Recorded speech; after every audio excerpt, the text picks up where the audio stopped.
Welcome to my GP Cloud. We're on to payables transactions. So we're going to go through entering a payables vendor. We're going to enter in an invoice for that vendor, and then we're going to go cut a check for that. So this is one of the first things you'll want to do with your system.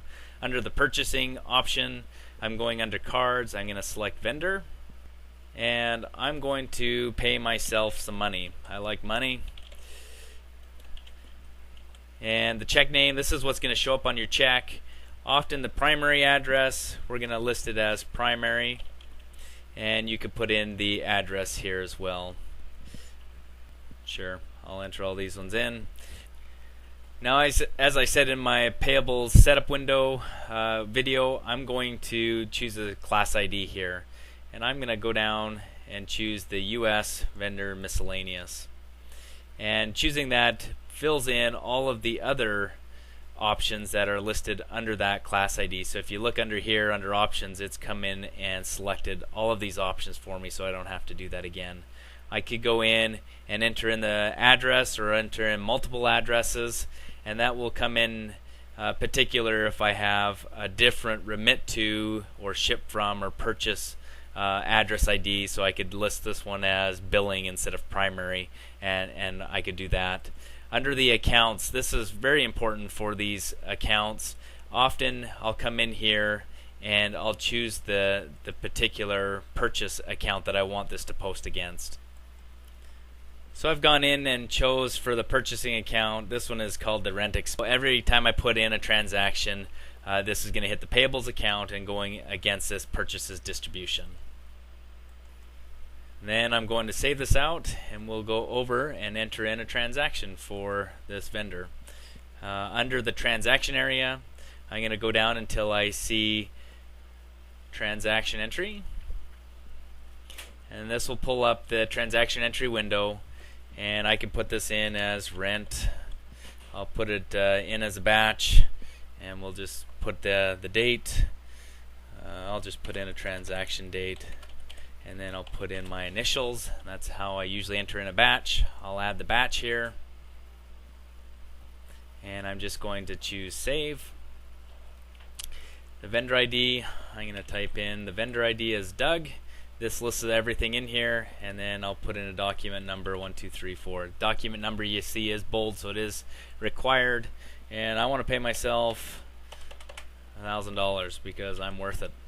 So I put in $1,000 here. Now if you want to enter in a check and print a check right out, you could do that here. Often people will enter in all your vouchers in one batch, and then they'll do a check run, and that's how I'm going to show you how to do that.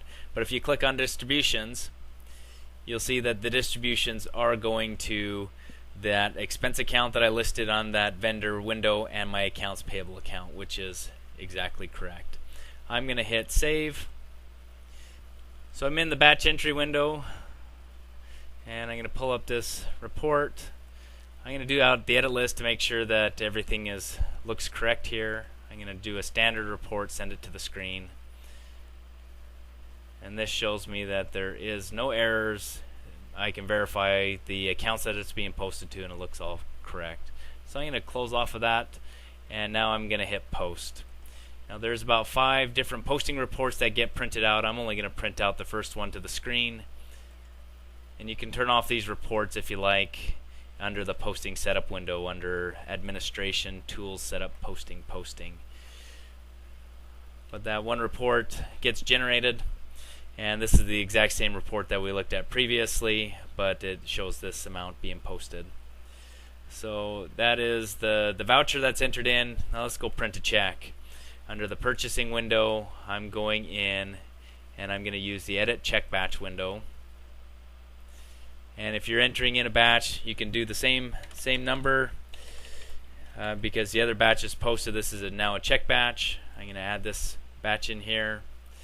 I'll hit save. I want to go to the Uptown Trust Fabricam sample checkbook here, and as it populates here, now I can go down and find the Doug vendor.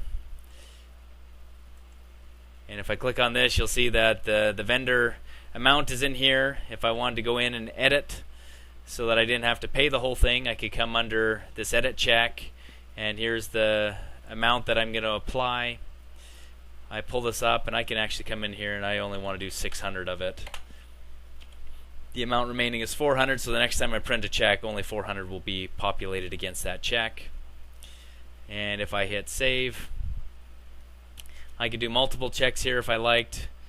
I could go in and select all the checks that I want, but I've only selected currently that Doug check, and if I click on that, you can see what that is there. So I'm going to hit print checks, and I'm going to print this $600 check. I'm going to use stub on top and bottom graphical. Here's the check number, and everything looks good. I'm going to hit print checks. I'm going to send this to the screen. Standard check. I'm going to click OK.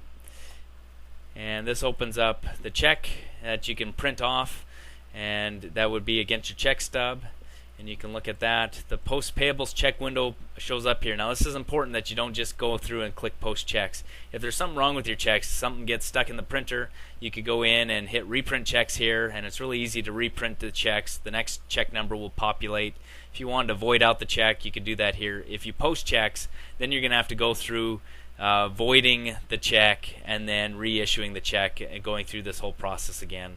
So once we hit post checks, we're done. We have step-by-step written instructions of entering these in. Hopefully this helps you get started on entering vendors, entering in vouchers or invoices, and then printing checks against that.